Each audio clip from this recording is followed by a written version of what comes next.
reasonably close to qualifying for nationals. I wish I'd started sooner because who knows where I could be now. And part of it is, so I look at what he's got planned for me in the next 2 months, and I look at it and I'm like, oh, Good. Part of me is like, that seems like more than I can lift. And part of me is like, he knows what he's talking about. So it's going to happen. It's over, and you qualify for nationals at Yeah. a lower age bracket and a higher weight lifted bracket.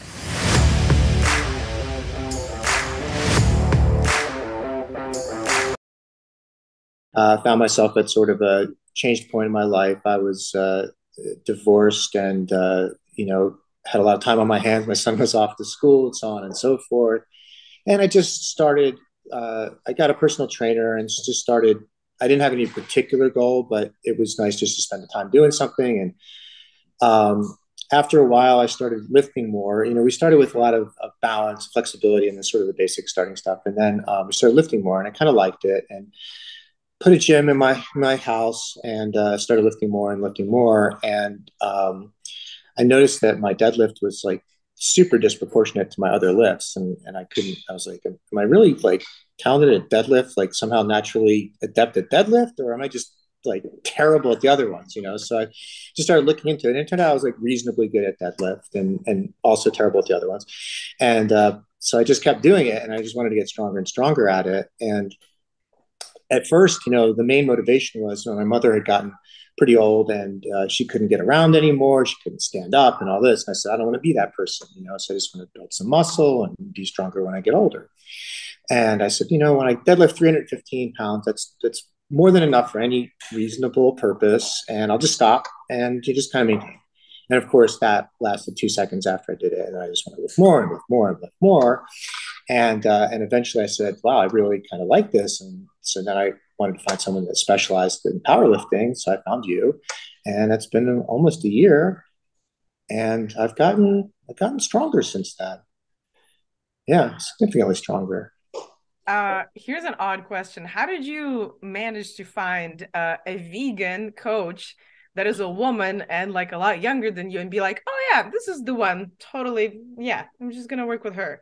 Because I feel like a lot of the guys, especially like older guys, they kind of like try to find, a big old, like, manly bearded man Sure. to teach them. And like a lot of my clients are women. Like I target mainly to help women, probably for that reasons. Like I don't Yeah. really care to prove anything, but like you found me. Well, I mean, I actually don't remember how I'm sure I just did a Google search and you came up, and I looked through in different people, and personally, I don't really care. I mean, it's there's advantages and disadvantages to whatever you want to do. I mean, I get it. Some guys want some big burly guy, but that's fine. But really, what matters is, do you know what you're talking about? Can you help me? Like, I don't really care. Um, a guy might be, able to deadlift 800 pounds, but it means he can deadlift. Doesn't mean he can teach you. It doesn't mean he can coach you. It's two different skills. And your food choices make no difference to me, and you know what you're doing, and you and Alexei have programmed well for me and supported me. One thing I really liked is before you didn't just say yes when I said, hey, can you coach me? You didn't say yes. Like you said, we'll talk and I'll interview and you'll see, because that meant a lot to me, because a lot of people would just say, sure, because I'll pay you and you can coach me, but it's not a good fit. So before we even established a coaching relationship, you were looking out for me, right? And, it worked out. Yeah. What was the last competition that you've done? And what was the preparation for it? Because I think you've been with us for like 3-4 months before you did it, right? And Yeah, what was something like that. It was in November, and and it was a little tricky because I turned 55, a month ago, and the age bracket changes. So it's like reasonably close to qualifying for nationals changes. So I had to qualify as a 54-year-old, and the standards are much higher than I'll be competing at. I mean, it's like substantially different. And so I had to qualify at a much higher weight. I had to lift much more than I would actually have to qualify, now. And I did. And the prep was interesting. We lifted and we did. You helped me with technique and programming. Alexei worked with the programming. I did those things, and then I think the one thing that was extremely helpful was attempt selection, right? Because I had no real perspective on how to do that. I mean, the only way I could do it when I was training on my own was to just test myself all the time. Which, like, how else could I figure out where I am? Because I don't have the experience. I don't have that. But you can't test yourself all the time. Right. That's testing, but that's not preparing. Right. And so, if I was on my own, I would have gone into that meet and I would have tested myself, once a month or something, and I wouldn't have been in optimal condition. So then, we tapered. It wasn't a long taper. I'm not, a huge guy that needs a month or something, a couple of weeks or so, something like that. But the attempts were just spot on. I was amazed. The first attempt was like easy, like it should be. I mean, like not like a warm up attempt, but it was, like a guaranteed thing, Yeah. basically. And the second one was like, okay, this feels pretty good. I feel pretty confident going into the third one. And the third one was like, I could barely move it, but I locked it out. And so it's like, oh, you could not have picked that more accurately. And it was 2.5 kilos more than I needed to qualify. And so everything worked just how I'd hoped for. Yeah, if I remember correctly, you did like 165, 170, 172.5 kilos, something like I that. think it was 160, 165, 170. Okay. Yeah. Yeah, I had an option at the 170. It was like either 170 or 172.5, and I said, oh, let's just be conservative. I don't Yeah. like. There's no need to get the 172.5. Let's just get the 170, and Right. I was glad. Yeah. One thing that I like to compare constantly testing with is like your growth isn't here, right? If you're like a tree or a seed, if you constantly keep pulling it out to see how developed the roots are, like everything suffers. You can't do it. But Yeah, how else do you know that on the part that you don't see, you've been growing? Well, you don't. yeah, yeah, You need exactly. And that's where experience. you come in, and it's really, really helpful. I don't know how many people you've coached or Alexi's coached, but it's more than one. Which is all I have, and so it's probably a lot. Yeah, I And think with it's me a it's lot about of experience. 300. With Alexei, it's Yeah, probably more than 1,000. yeah. So he has a good idea that if you've done this in prep, this is what should happen. Like he's got a pretty good idea, and it was exactly right. Yeah, So, so I look at what he's got planned for me in the next 2 months, and I look at it and I'm like, what,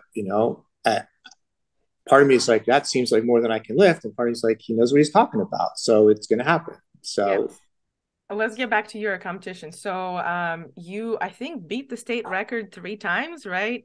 yeah, I remember the first time, like you needed to come to the judge immediately, and like you didn't, but you were like, yeah, I'm just gonna do it at the second attempt. I'm not yeah, worried. So you beat the state record at a 54-year, which is higher than like 55, even though you were like a month or two yeah, a couple before months away. from your birthday. Yeah. And then you beat your record 2 times over, and you qualify for nationals at a Yeah, lower age bracket and a higher weight lifted bracket.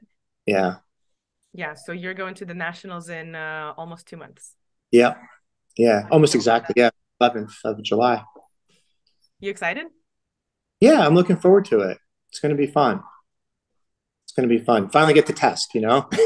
Finally get to see what has happened in the year of working. Okay. Yeah. What are your plans after that? After that, I will go to the buffets because I will have made weight. That's like my super short term plan, and then we'll see how I go.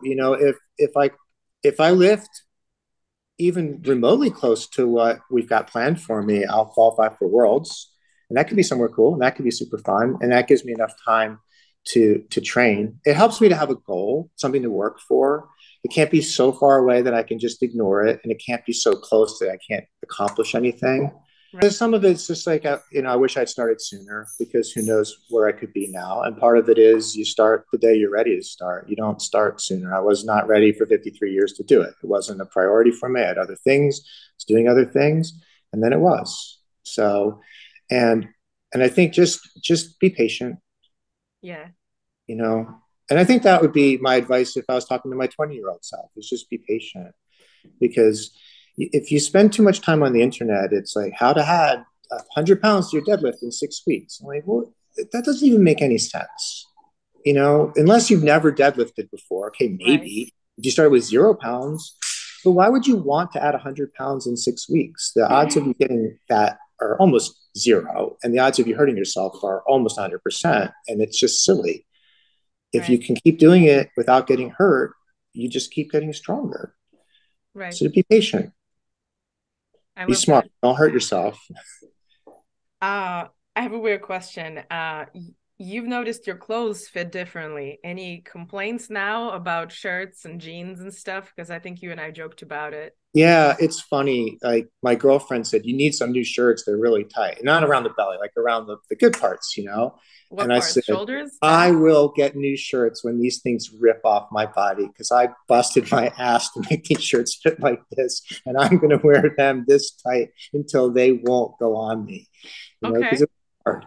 And it's, you know, it's hard. I don't see any difference, right? And I think that's probably very common for people who do this. You have body image issues, and it's slow. Like it's hard to see something that's changed a little bit, you know, over the course of 2 years. It's also just hard, but you know, people come up to me all the time now, and they're like, "Dude, you're like, you know, all the time." And like there's no vast conspiracy to trick me. These are people that don't know each other. So like something's happening and something's changing. Even if I can't see it or I can't believe it yet, it's there. And it has to be. If you keep doing it, the results are going to happen. Yeah. Yeah, that's for sure. I'm glad the shirt challenge makes you happy.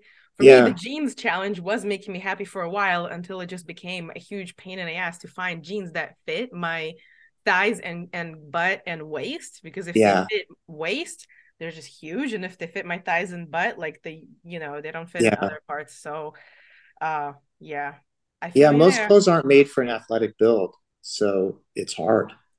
Yeah, for sure.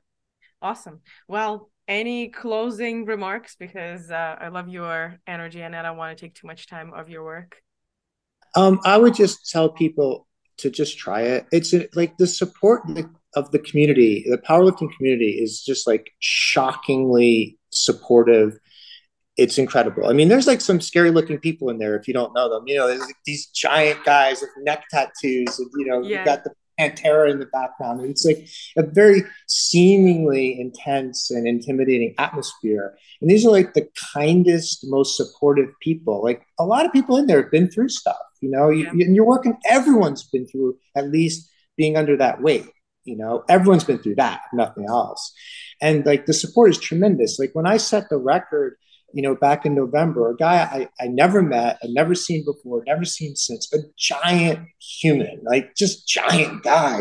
He was like, so excited and he just was jumping up and down and he like patted me on the back. And I'm like, dude, I'm not as big as you. like, like, but he careful. was so happy for me, you know? And it Yeah, was so cool. And that's like all the time in powerlifting. It's right. just really, really good. So, you know, for anyone who's afraid to do it or intimidated by it, like, don't be. These are the nicest, most supportive people, least judgmental people you will ever meet.